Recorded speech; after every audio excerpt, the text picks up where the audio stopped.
Study world में आपका स्वागत है दोस्तों। आज के जो हमारे टेस्ट सीरीज़ है इसमें जो हमने क्वेश्चन लिए वो इजी टू मॉडरेट लिए हैं, जो आगामी एग्ज़ाम के लिए काफ़ी महत्वपूर्ण क्वेश्चन है।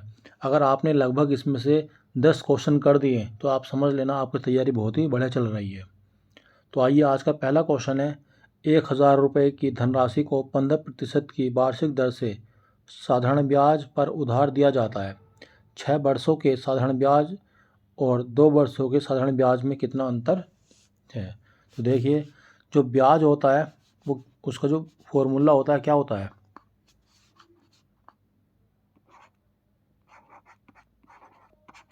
ब्याज बराबर क्या होता है हमारा, मूलधन गुणा दर गुणा समय बटे 100 होता है। मूलधन कितना है हमारे पास, 10,000 रुपये है।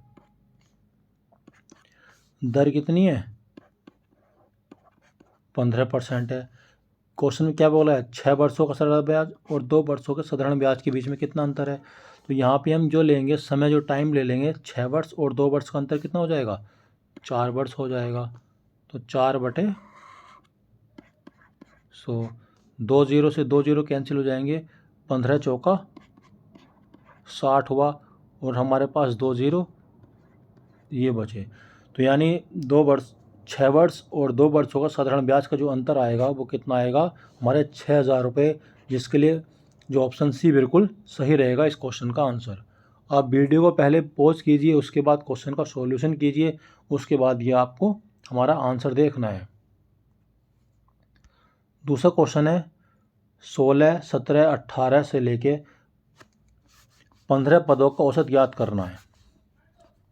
यानी 16 से लेके जितने 15 पद बनेंगे हमारे, उन पदों को क्या करना है, हमें औसत वैल्यू निकालनी है।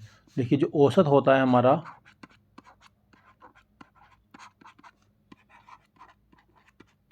कुल पदों का योग बटे पदों की कुल संख्या, पदों की कुल संख्या। देखिए, यहाँ पर हम क्या करेंगे, कंसेप्ट को समझेंगे। देखिए, जैसे कि हमने 1, 2, 3, 4, 5 लिया। अगर हमें इनका औसत निकालना तो हमें कितना निकलेगा यहाँ पे 3, क्योंकि हम क्या करेंगे, देखिए अगर हम सभी को जोड़ेंगे, 5 और 4 9 और 3 12 और 2 14 और 1 15, 15/1 2 3 4 5, तो हमारा औसत कितना है, 3। अगर हम फर्स्ट टर्म कितना है यहाँ पे 1 है और लास्ट टर्म कितनी है यहाँ पे 5 है, इन दोनों को ऐड कर देते हैं और 2 से भी डिवाइड कर देते हैं, तो भी हमारा औसत कितना आएगा, 3 आएगा। उसी तरह से अगर हम सेकेंड टर्म और जो फोर्थ टर्म को भी ऐड करके डिवाइड कर देते हैं, तो भी हमारा औसत कितना आएगा, 3 ही आएगा। इसी तरह से इसी कंसेप्ट पे हम क्या देखेंगे, जो 15 पद हो जाएंगे 16 से लेके, पहला पद कितना है 16, 17, 18, 19, लास्ट का पद कितना हो जाएगा हमारे पास 29 और 30, यानी जो सबसे लास्ट का 15वां पद रहेगा वो कितना रहेगा, 30 हो जाएगा। तो हमारा औसत कितना हो जाएगा, 16 और 30 को ऐड करके 2 से डिवाइड कर देंगे, 16 + 30/2, यानी 2 8 16 और 2 से 15 यानी 23, जो बिल्कुल सही आंसर होगा इस क्वेश्चन का। यानी हमारा जो फॉर्मूला बनेगा इसका, first term plus last term by 2, ये हमारा क्या हो जाएगा, एवरेज हो जाएगा, औसत हो जाएगा। अगला क्वेश्चन है, 40 व्यक्ति एक पुल की मरम्मत 12 दिनों में कर सकते हैं। उसके बाद 8 और व्यक्ति उसमें जुड़ जाते हैं, तो पुल की मरम्मत कितने दिनों में हो सकती है। देखिए, 40 व्यक्ति कितने दिनों में कर पा रहे हैं उसको, ये टाइम एंड वर्क का क्वेश्चन है। तो यानी इसमें क्या होगा, 40 व्यक्ति कितने दिनों में कर पा रहे हैं उसको, 12 दिन में। 8 और व्यक्ति जुड़ जाते हैं, अब व्यक्ति कितने हो गए, 40 और 8 48 हो गए। कितने समय में कर पाएंगे, यानी यहाँ पे टाइम ले लेंगे हम, या डेज ले लेंगे इसको, क्या ले लेंगे इसको हम, डे ले लेते हैं, इसको डेज ले लेते हैं।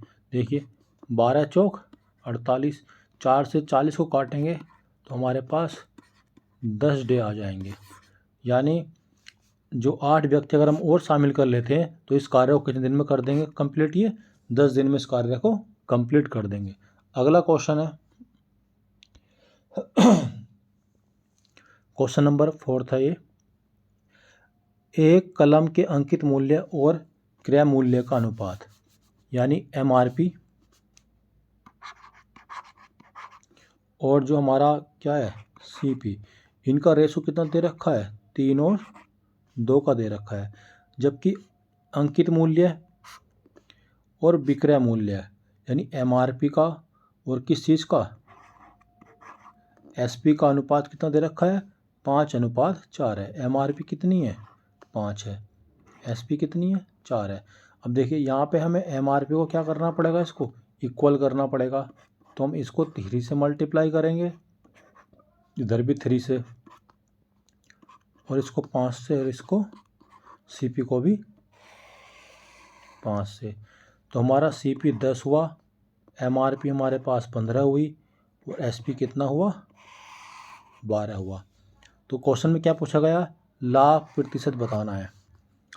तो प्रॉफिट परसेंट जो होता है हमारे पास वो प्रॉफिट बटे CP मल्टीप्लाई 100 होता है। यहाँ पे प्रॉफिट कितना हो रहा है? यानी 10 रुपये का सामान अब हम कितने का बेच रहे हैं? 12 का। तो प्रॉफिट कितने का हो रहा है? यहाँ पे 2 का प्रॉफिट हो रहा है। कितने पर हो रहा है? 10 पे। और मल्टीप्लाई 100, 10 से 100 काटेगा 10 बार और 10 दूनी 20।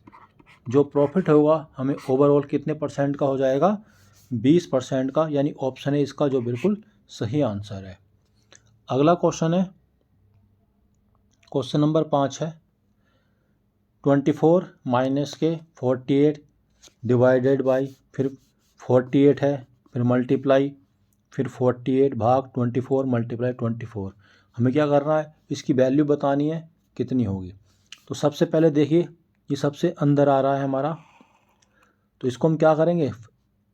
इतनी वैल्यू को सॉल्व करेंगे। तो ये इसका मान कितना हो जाएगा?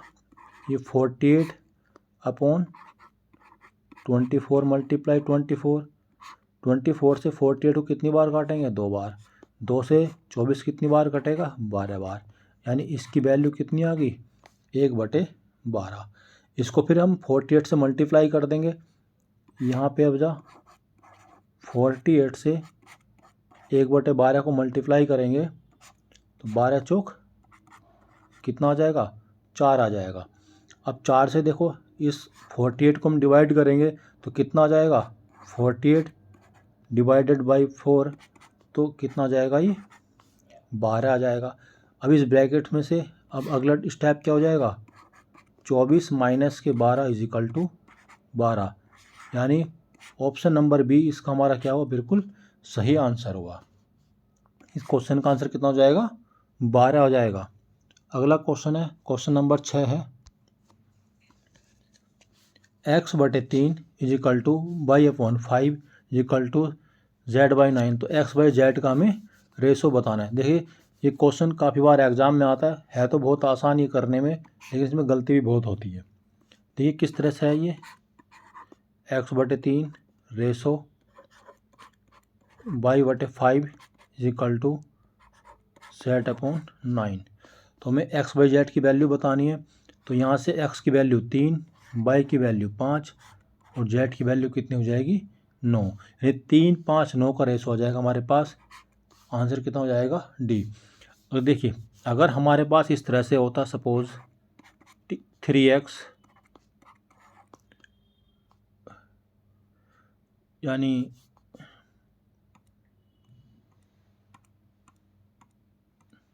ये देखिए हमारे पास 3:4:5। अगर इस तरह से वैल्यू होती तो हमें यहाँ इसकी वैल्यू निकालनी है तो कितना हो जाएगा रेशो इसका? 15। इन दोनों की मल्टीप्लाई करेंगे तो कितना जाएगा? ये 20 आ जाएगा। हमें यहाँ पे निकालना है तो कितना जाएगा? ये 15। और इसकी वैल्यू निकालना है यहाँ पे तो कितना हो जाएगा? ये 12। तो यानी ये एग्ज़ाम में बार बार पूछा जाता है इसका रेशो, तो इसको हम ध्यान रखना ये किस तरह से हमें करना होता है। अगला क्वेश्चन है क्वेश्चन नंबर 7। पहली कक्षा के 15 छात्रों का औसत, देखिए 15 छात्रों का औसत कितना है, 160 है। जो 15 छात्र है इनका औसत कितना 160 है। तो योग कितना हो जाएगा 15 0 0, 15 छक्का 90 का 0, हासिल लगे 9, 15 ही कम 15 और 9 24। ये क्या हो जाएगा इनका योग है। ये क्या है हमारा औसत है और ये क्या है हमारे पास छात्र है। उसके बाद 10 छात्र और हैं, इनका जो औसत कितना दे रखा है 120 है। तो योग कितना हो जाएगा इनका 1200। उसके बाद 15 छात्र और हैं, तो इनका जो औसत दे रखा है 180 गिवन है। तो इसका योग कितना हो जाएगा 15 0 0, 15 8 120 का 0, हासिल लगे 12, 15 ही कम 15 और 12 कितना हो जाएगा 27। जब इसको ऐड करेंगे तो कितना जाएगा ये 0, 4 और 2 6 और 7, 13 का 3, हासिल लगा 1, 2 और 2 4 और 1 5 और 1 6, कितना हो जाएगा ये 6300। टोटल छात्र कितने होगा ये 15 15 30 और 10 40। टोटल छात्र कितने हुए 40। तो इसमें क्वेश्चन में क्या पूछा है सभी कक्षाओं में मिलाकर छात्रों का औसत बताना है। तो फिर से अगर हम एवरेज निकालेंगे इसका जो औसत होगा हमारे पास टोटल वो 6300 बटे 40। इससे 0 से 0 कैंसिल हुआ है, 4 ही कम 4 और 2 6, 2 23, 4 पंजे 20, 3 30, 4 सत्ते 28, 2 20, 4 पंजे 20, यानी 157.5 हमारे पास क्या हो जाएगा औसत हो जाएगा, जो बिल्कुल ए ऑप्शन रहेगा, जो बिल्कुल सही आंसर है इस क्वेश्चन का। अगला क्वेश्चन है क्वेश्चन नंबर जो 8 है। दो संख्याओं का गुणनफल 720 है, यदि उनका लघुत्तम समावर्तक कितना है 360 है, तो उन दो संख्याओं का महत्तम समावर्तक ज्ञात करना है। यानी इसका जो फॉर्मूला होता है पहली संख्या गुणा दूसरी संख्या इक्वल टू HCF गुणा LCM। तो हमारे पास क्या दे रखा है यहाँ पे 720 क्या दे रखा, दोनों संख्याओं का गुणनफल दे रखा है। हमारे पास HCF कितना हमें निकालना है महत्तम समावर्तक, इसको क्या बोलते हैं HCF बोलते हैं। लघुत्तम समावर्तक क्या होता है ये LCM होता है। तो HCF हमें फाइंड आउट करना है।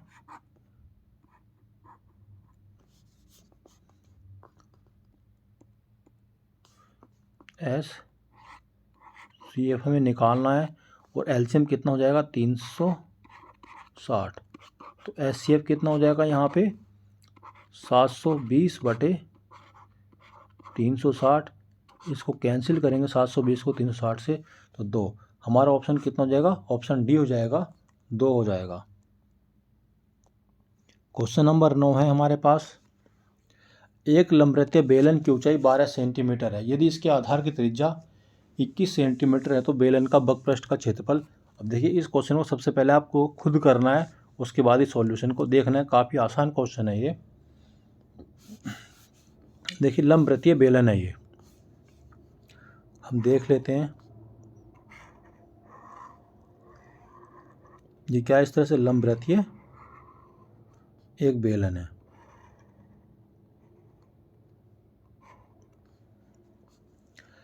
इसकी ऊंचाई कितने सेंटीमीटर है ये, इसकी जो हाइट है 12 सेंटीमीटर है। आधार की त्रिज्या रेडियस कितनी है इसकी, रेडियस है 21 सेंटीमीटर है। तो बेलन का बकपृष्ठ कितना हो जाएगा, जो बेलन का बकपृष्ठ देखिए बेलन का जो आधार क्या है ये एक सर्किल है, तो जो बकपृष्ठ हो जाएगा इसका 2πr, क्योंकि किसके ऊपर बना हुआ है एक सर्किल के ऊपर बना हुआ है, तो 2πr, या जिसको हम क्या कर देंगे हाइट से मल्टीप्लाई कर देंगे। 2 मल्टीप्लाई पाई का मान 22/7, आर का मान कितना हो जाएगा 21 हो जाएगा। हाइट कितनी है हमारे पास यहाँ पे 12 है। 7 से 21 को काटें कितनी बार 3 बार, 22 दूनी 44, 44 दिया कितना हो जाएगा, 4 या 12 का 2 हाथ से लगाए और 3 चौक 12 और 1 13, 132 हो जाएगा। ये कितना हो जाएगा 132 मल्टीप्लाई कितना बचा 12, यानी 12 दूनी 24 के 4 हासिल लगे 2, 12 या 36 और 2 38 के 8 हासिल लगे 3, 12 कम 12 और 3 15, कितना हो जाएगा इसका, इतने सेंटीमीटर स्क्वायर क्या हो जाएगा इसका बेलन का बकपृष्ठ हो जाएगा ये 1584। जो ऑप्शन नंबर बी रहेगा इसका बिल्कुल सही आंसर होगा ये 1584 वर्ग सेंटीमीटर। क्वेश्चन नंबर 10 है, एक शंकु का पृष्ठीय क्षेत्रफल 550 सेंटीमीटर स्क्वायर है। यदि आधार का क्षेत्रफल 154 सेंटीमीटर है तो शंकु का आयतन बताना है। तो देखिए जो ये कोण है हमारे पास, हम समझ लेते हैं पहले। ये क्या है, एक कोण है। इसका पृष्ठीय क्षेत्रफल कितना दे रखा है, देखिए पाई आर एल कितना दे रखा है इसमें 550। ये क्या हो जाएगा एल हो जाएगा, ये हमारे पास क्या हो जाएगी रेडियस हो जाएगी, और ये क्या हो जाएगी हमारे पास हाइट हो जाएगी इसकी। तो इसमें पाई का मान 22/7। हमारे पास यहाँ पर ना तो रेडियस गिवन है और ना ही इसका क्या है स्लैंट हाइट है, यानी तिरछी ऊंचाई भी। इसको क्या बोलते हैं, वो तिरछी ऊंचाई बोला जाता है इसको।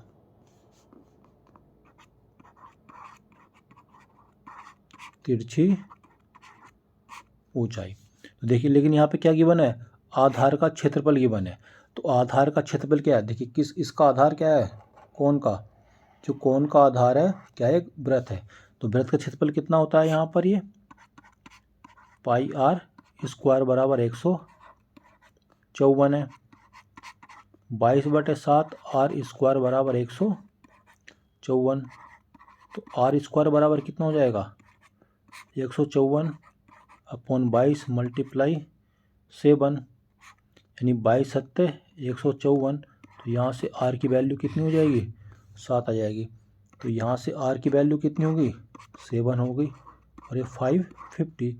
7 से 7 कैंसिल हुआ, तो यहाँ से स्लैंट हाइट कितनी आ जाएगी 550/22। 11 पंजे 55 0 और 11 दूनी 22, तो उससे 50 कटेगा 25 बार। एल की वैल्यू कितनी होगी 25। रेडियस कितनी है हमारे पास, ये 7 सेंटीमीटर है।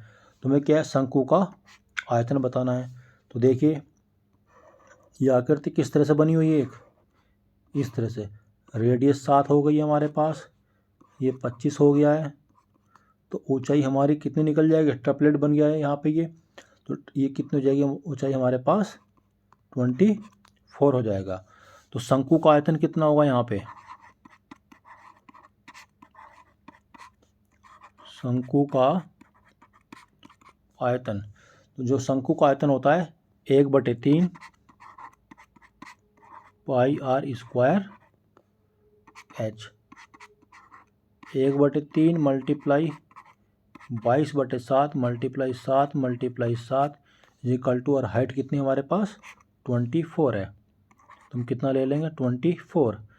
7 से 7 कैंसिल, 3 से 24 8 बार कैंसिल, यानी 8 दूनी 16 का 6 हासिल लगा 1, 8 दूनी 16 और 1 17, कितना हो जाएगा 176 मल्टीप्लाई 7, 176 मल्टीप्लाई 7, 7 छंग 42 का 2 हासिल लगे 4, 7 49 और 4 53 का 3 हासिल लगे 5, 7 एकम 7 और 5 12, इतने सेंटीमीटर क्यूब क्या हो जाएगा ये शंकु का आयतन। तो जो ऑप्शन हमारा कौन सा रहेगा, ऑप्शन नंबर सी, यानी 1232 सेंटीमीटर क्यूब क्या हो जाएगा शंकु का आयतन हो जाएगा। देखिए ये बहुत ही अच्छा क्वेश्चन था, इसकी आप दोबारा से प्रैक्टिस कीजिए। अगला क्वेश्चन है क्वेश्चन नंबर 11। 14 भाग 49 माइनस के 3 डिवाइडेड बाई 7/2 का मान बताना है, इसकी वैल्यू कितनी हो जाएगी। तो देखिए सब किसी क्वेश्चन में ये का दिया होता है तो सबसे पहले हम इसी को सॉल्व करते हैं।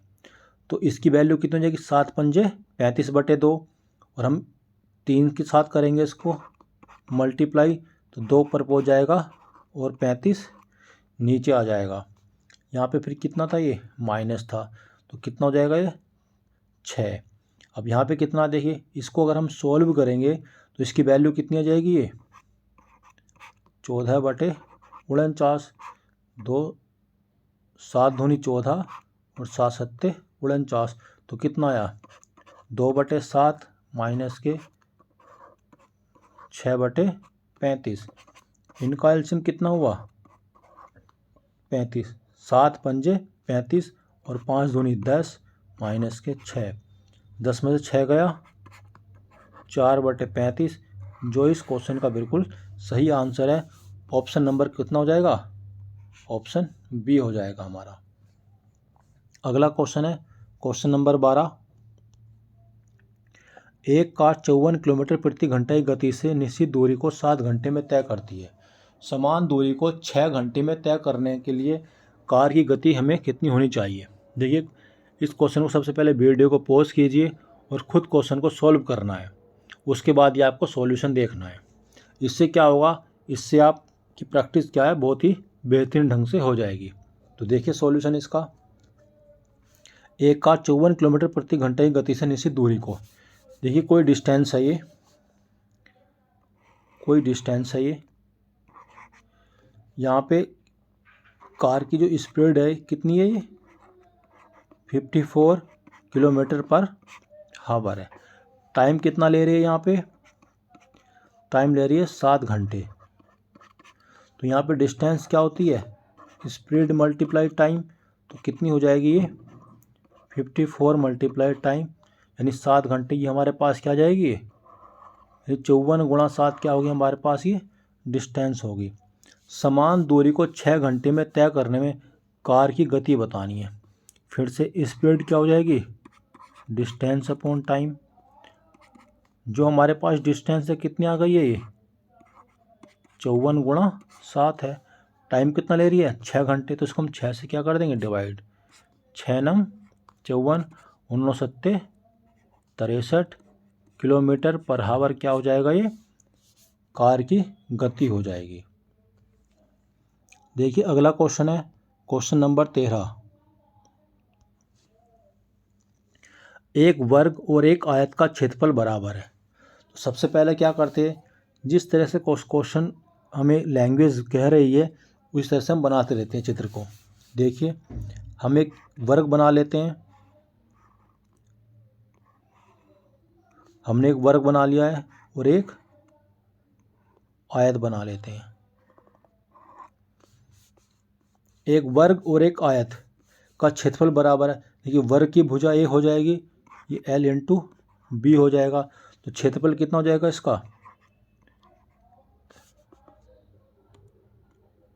देखिए वर्ग का क्षेत्रफल कितना हो जाएगा A² हो जाएगा। कितना हो जाएगा A²। और जो आयत का क्षेत्रफल कितना हो जाएगा L × B हो जाएगा, यानी लंबाई गुणा चौड़ाई, दोनों बराबर हैं, हमने बराबर कर लिए। फिर क्वेश्चन में बोल रहा है आयत की लंबाई वर्ग की भुजा से 9 सेंटीमीटर अधिक है। जो लंबाई है वर्ग की भुजा से कितना है 9 सेंटीमीटर अधिक है, तो इसकी कितनी हो जाएगी A+9 हो जाएगा ये लंबाई।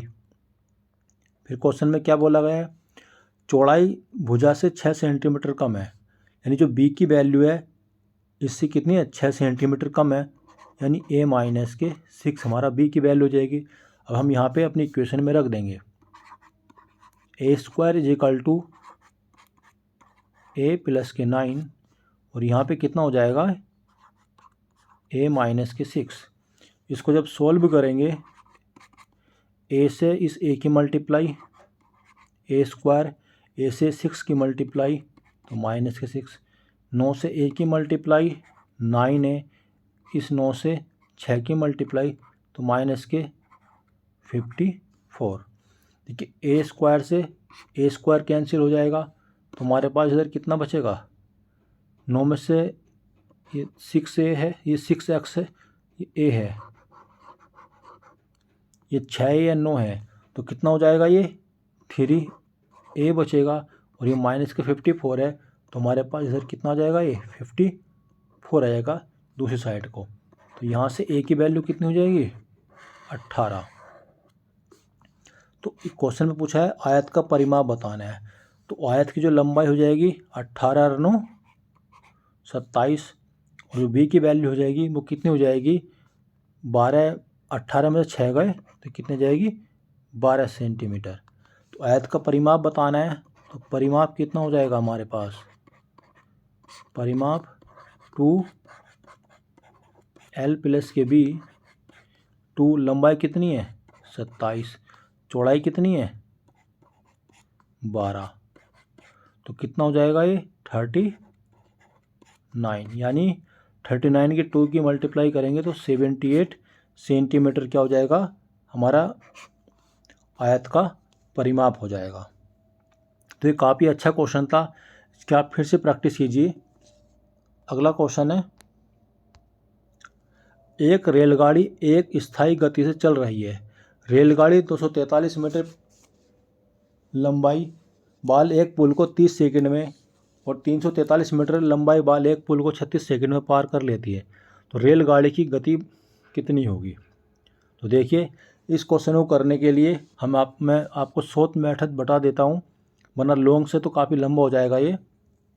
देखिए जो ट्रेन है, रेलगाड़ी वो कितनी है 243 मीटर लंबी है, पुल को पार कर लेती है, और फिर क्या है 343 मीटर लंबे पुल को पार कर लेती है। इसमें क्या है, रेलगाड़ी की जो लेंथ है वो कॉमन है दोनों में ही। ये हमारे पास ट्रेन है, प्लस कितना है यहाँ पे पुल हो जाएगा, ये दूसरी साइड में ये कितना है हमारे पास, ट्रेन का तो पता नहीं है यहाँ पे, लेकिन पुल की कितनी है 243, ये हमारे पास कॉमन है इसमें ट्रेन। तो इधर ट्रेन फिर प्लस पुल की कितनी है इधर 343 है, तो इनका डिफरेंस कितना है यहाँ पे हम 100 ले लेंगे। उसी तरह से कितना समय लग रहा है इधर, टाइम जो है 30 सेकंड लग रहा है, उधर कितना लग रहा है ये 36, तो टाइम का डिफरेंस कितना हो जाएगा ये 6 हो जाएगा। तो रेलगाड़ी की गति बतानी है, तो ये कितना हो जाएगा डिस्टेंस अपॉन स्पीड क्या हो जाएगा, डिस्टेंस अपॉन टाइम। तो यहाँ पे डिस्टेंस कितना है ये 100 है, टाइम कितना है 6 सेकंड है। आंसर किस में दे रखा है, किलोमीटर प्रति घंटा में आंसर दे रखा है, तो ये 18/5। 6 से 18 को काटेंगे, 6 × 18, 5 से 100 को काटेंगे तो ये 20 आ जाएगा, और 20 या कितना हो जाएंगे 60 किलोमीटर पर आवर क्या हो जाएगा, ये ट्रेन की गति हो जाएगी। यानी ऑप्शन नंबर ए जो बिल्कुल सही आंसर है। दोस्तों अब हम जितने भी क्वेश्चन करेंगे 15 से 20 क्वेश्चन हम डेली क्वेश्चन को मैं बढ़ाने की कोशिश करूँगा, और जितने भी क्वेश्चन होंगे ईजी टू मॉडरेट रहेंगे, जो आपके लिए जीडी के लिए और यूपी कांस्टेबल के लिए काफ़ी महत्वपूर्ण क्वेश्चन रहेंगे। तो वीडियो को दोस्तों लाइक कीजिए, सब्सक्राइब कीजिए और शेयर कीजिए।